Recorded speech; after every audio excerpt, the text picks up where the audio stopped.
कथा क्रमांक 7. बसवान महादेवाचा नंदी. लेखक निशिकांत हारुगले. दख्खनच्या सह्याद्रीच्या डोंगर कप्यात शेताची खाचर डोलत होती. त्याच्या कुशीत वाहणारी वेदगंगा आपल्या काठावरील अनेक गावांना सुखावत चालली होती. तिच्या कुशीत अनेक वाड्या व गावे गुण्यागोविंदानं नांदत होत्या. पेथेच्या गावाला देखील असाच शिवार होता. जसा गावाच्या खालती तसाच तो गावच्या वरती देखील होता.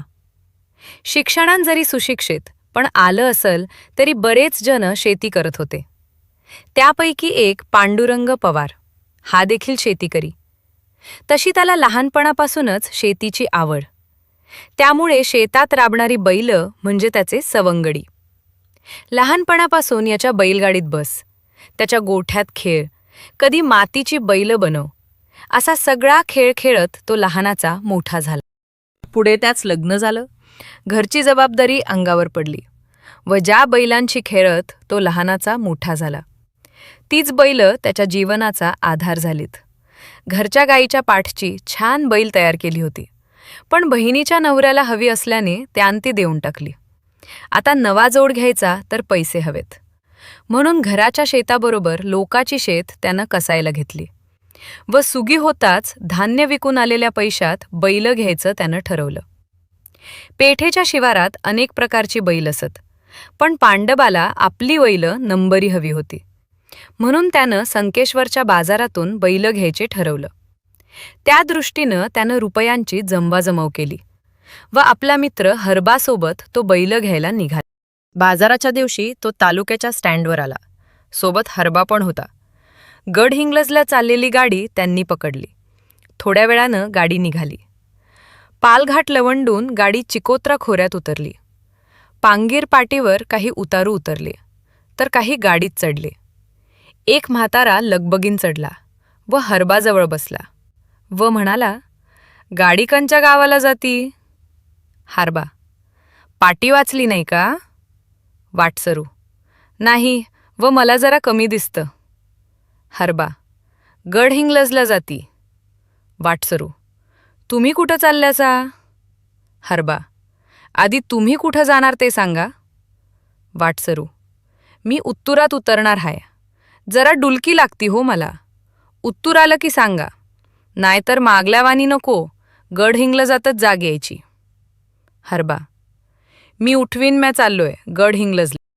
तो थोड्या वेळानं घोराय लागला. उत्तुरात आल्यावर त्याला जाग केलं व त्याला आधी उतरला व दुसरीकडं बसलेल्या पांडबाला जवळ बसायला बोलावलं. हरबा, काय त्या म्हाताऱ्याचा सूर, कशी बायको नांदत असेल देव जाणे. पांडबा, गप्पले का, तू बी घोरतोस की. हरबा, माझी 3ची मोटार कुठं व ही 10ची कुठं. एकच हास्या पिकला. गाडी गडहिंग्लजात दाखल होताच त्यांनी पहिल्यांदा उपहारगृह गाठलं. भजी पावाची ऑर्डर दिली. ती येताच नाश्ता आटपून ती बिल भागवून स्टँडवर आलीत व संकेश्वर पाटीवर आलीत. तिथं अनेक कन्नड बस होत्या. त्याकडे पाहत पांडबा, हरबा, या तर सगळ्याच जिलब्या आहेत, कोणत्या बशीत चढायचं? हरबा, थांब, कंडक्टरला विचारू आधी. मग त्यानं 2-4 एसटींची चौकशी केली. शेवटी त्यांना संकेश्वरला जाणारी बस मिळाली व त्यांनी थेट संकेश्वर गाठलं. संकेश्वरचा बाजार भरला होता. ती चौकशी करत करत जनावरांच्या बाजारात दाखल झाली. त्यांना काय करावे सुचेना, सगळेच कन्नड बोलणारे. ते कावरे बावरे होऊन इकडे तिकडे फिरून बैल बघू लागले. त्याने बघून एक जण जवळ आला व कन्नडमध्ये बोलला. तेव्हा हरबा, ये बाबा, मराठीत बोल, तुझं काय बी समजत नाही. तेव्हा तो म्हणाला, काय बसवान घ्यायचंय? हरबा, होय, बैलच घ्यायची आहेत, पण आम्हाला या लोकांची भाषा समजत नाही. एवढंच नव्हे, मी देतो जमवून, पण मला 1000 रुपये कमिशन पाहिजे, तो म्हणाला. हरबा, पाहुणा आम्ही तुम्हाला येड वाट लाव काय? नको आम्हाला तुमच्याकडनं बैल, आमचा आम्हीच बघतो. ते दोघे बाजूला गेले. बाजारात हिंडून बैल बघू लागले. काही पाडी 2 दाती तर काही 4 दाती. शेपटीचा गोंडा, अंगाच कांड बघत ते निघाले. शेवटी त्यांनी एक बैल जोडी हेरली.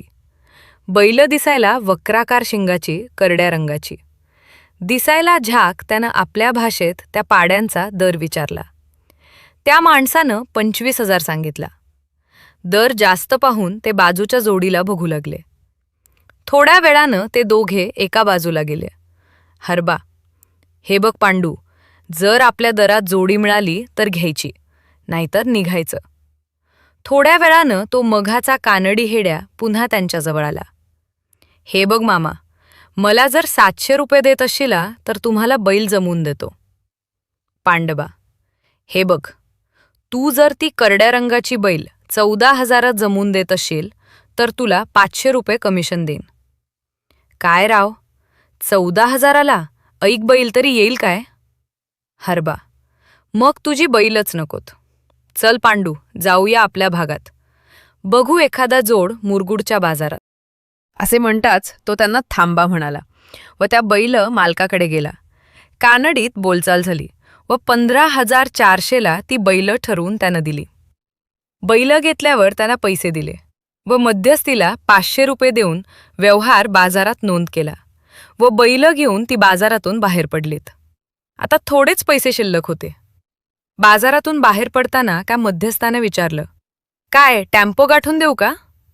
तेव्हा हारबा म्हणाला, नको पाहुणं, इत बडगावात आहेत पाहुणं आमचं, त्यांचा टेम्पो हाय की. असे म्हणून ती गडहिंग्लजच्या वाटेला लागलीत.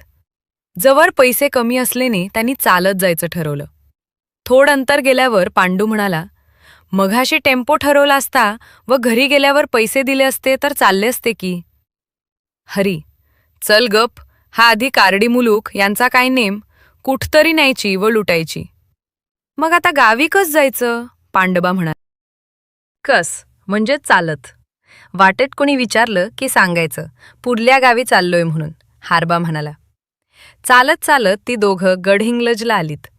एका हॉटेलबाहेर थांबून तेथून थोड्या चपात्या व भाजी घेतली व थोडं पाणी पण आपल्या जवळील कातडी पाण्याच्या पिशवीत घेतलं व ती आपल्या वाटेला लागलीत. पुढे वाटेला एका शेतात त्यांनी जेवण केलं व उत्तूरच्या वाटेला लागलीत. वाटेतील ओढ्यातील पाणी बैलांना पाजलं. बैल चांगलीच धापली होती. त्यांना सोक पडला होता. पाणी प्यायल्यावर त्यांना बरं वाटलं. ती पुढे वाटेला लागलीत. वाटेत भेटणारी लोक बैलांची चौकशी करत होती. उत्तूरजवळ आल्यावर एका माणसानं विचारलं. तो दिसायला काळसर होता. बैला आणली वाटतं. हारबा, वय आणल्यात. थोड्या वेळानं त्याने पुन्हा विचारले, कोणत्या गावाला चालल्यासा? तेव्हा पांडबा म्हणाला, उत्तूरला चाललोय. पुढे ती निघालीत. थोड्या वेळात उत्तूर पार करून पिंपळगाव पाटी आली. आपल्या भागात आल्यामुळे त्यांना बरं वाटलं. पिंपळगाव यायला चांगलाच अंधार झाला.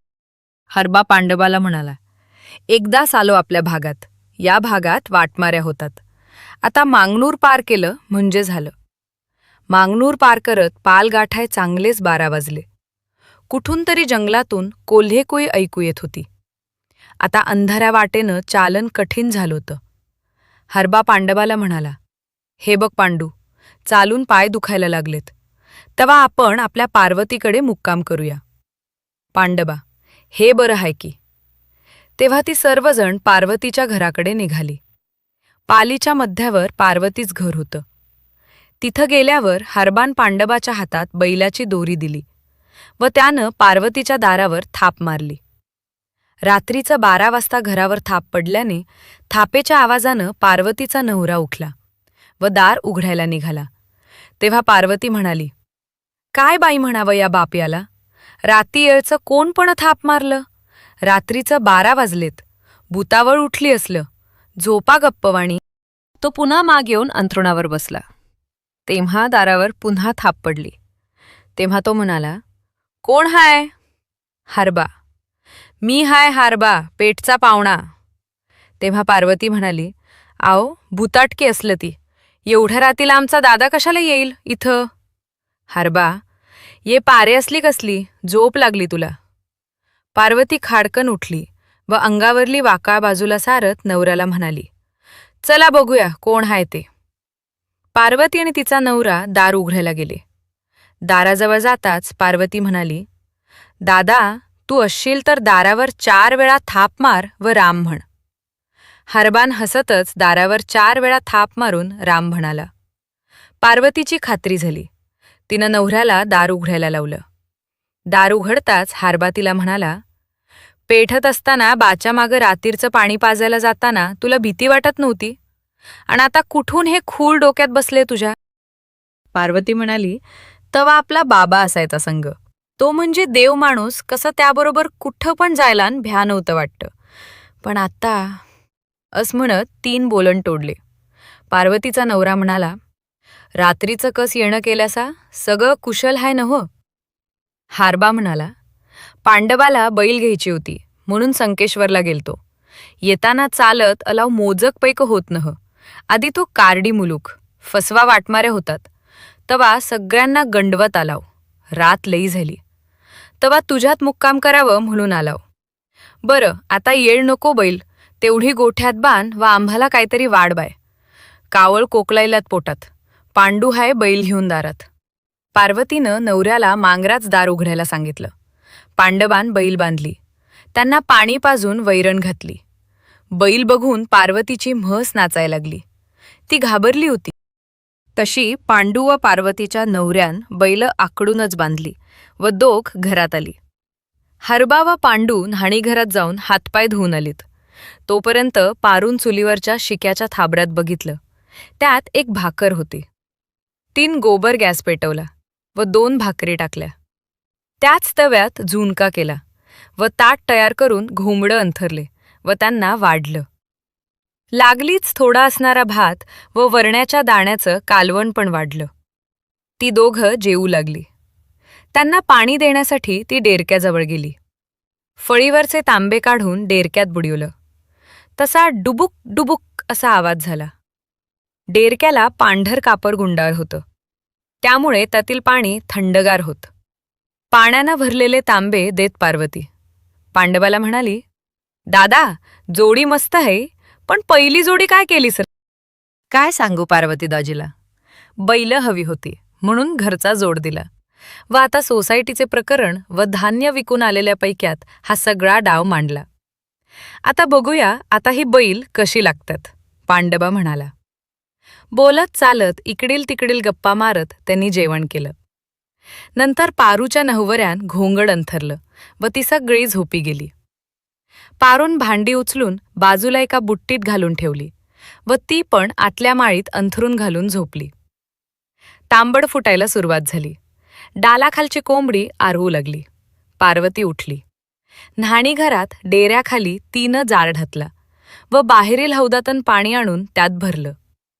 तिचा नवरा पण उठला व न्हाणीघरात डेऱ्याखाली जार घालत शेकत दात घासू लागला. 3 मग उठून मांगर गाठला. तिला शेण काढायचं होतं. बैल बघून तिनं नवऱ्याला हाक मारली. अहो, इकडं या, बैल बिल मला मारलं. तसा तिचा नवरा लागलीच आला व बैलांचा रात्री त्याला अंदाज होता. त्याला उभा करून 3 शेण काढलं.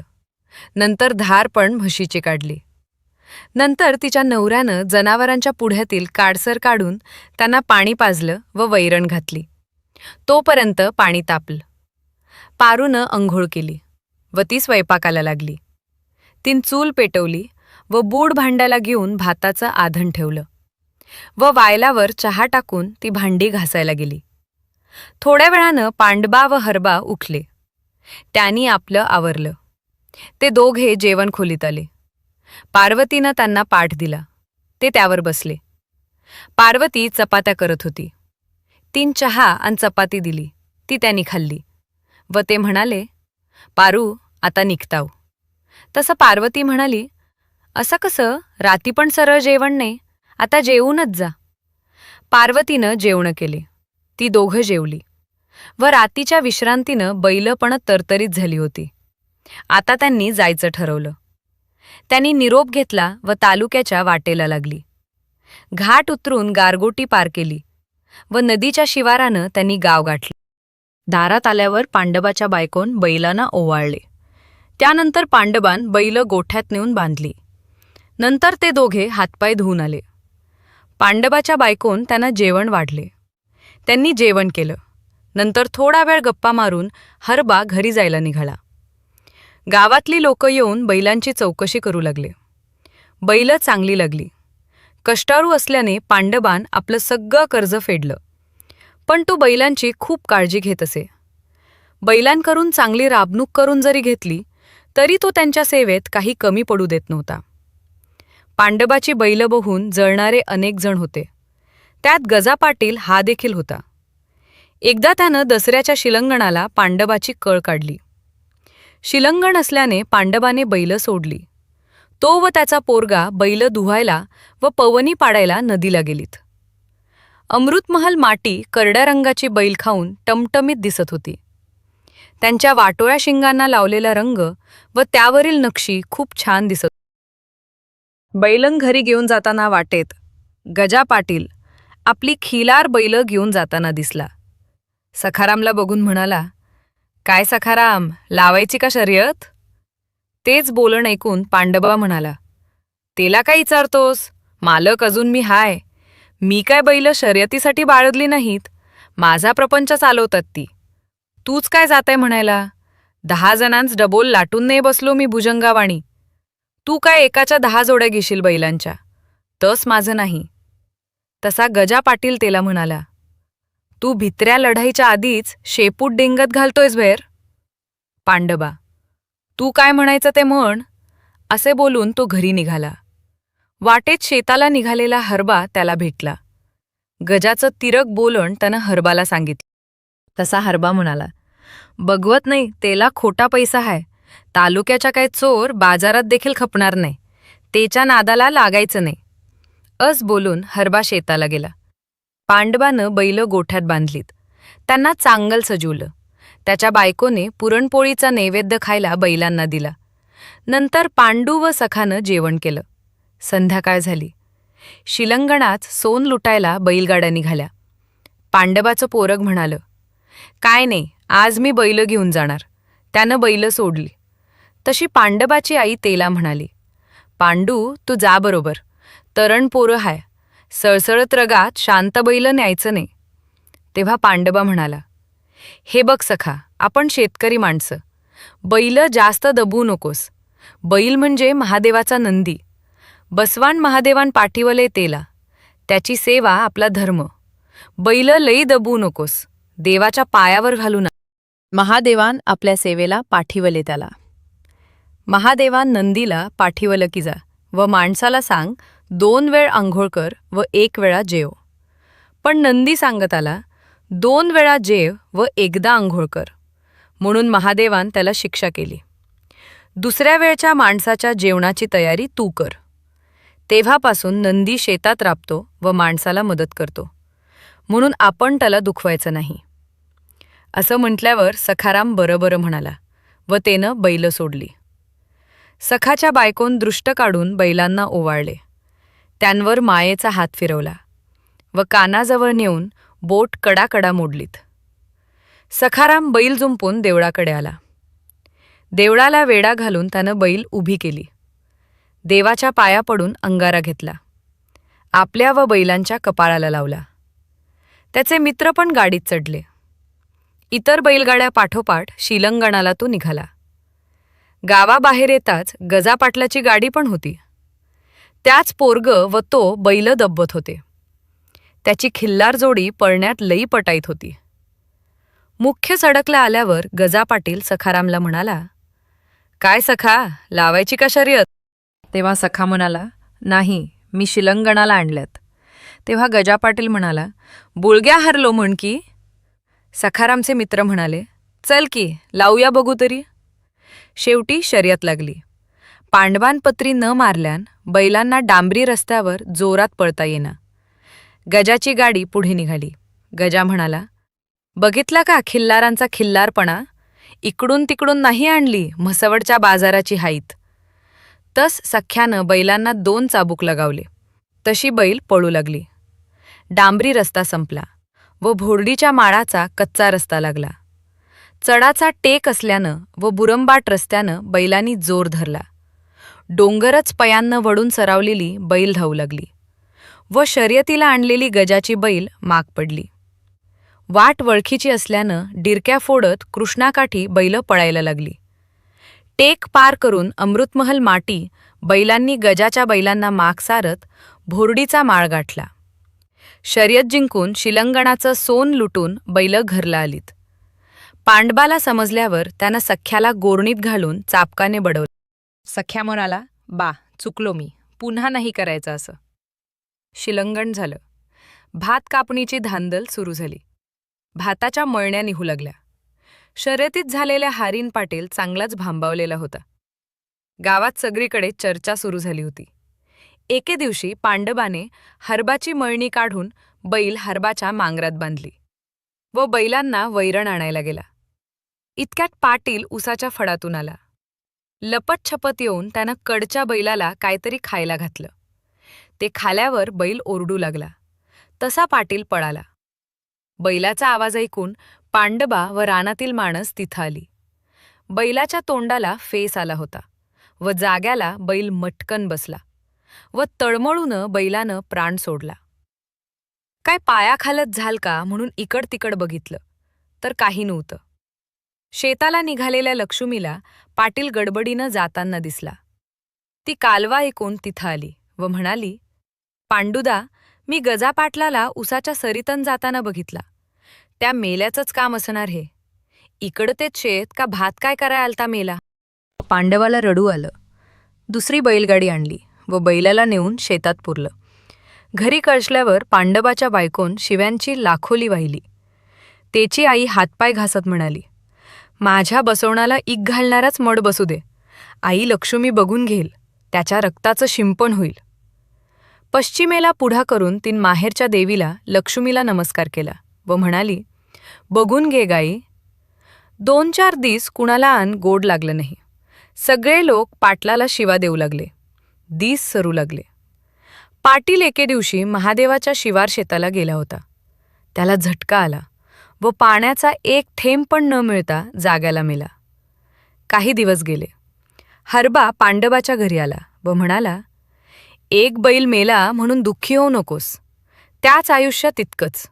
चल जाऊ संकेश्वरला आणि या बैलाच्या जोडीला दुसरा बैल घेऊया. पांडवांना जोडणी केली व दुसऱ्या दिवशी शिदोरी घेऊन ते दोघे पुन्हा तालुक्याला आले व गडहिंग्लजची गाडी धरली व बैल आणायला ते दोघे संकेश्वरला निघाले. लेखक निशिकांत हारुगल.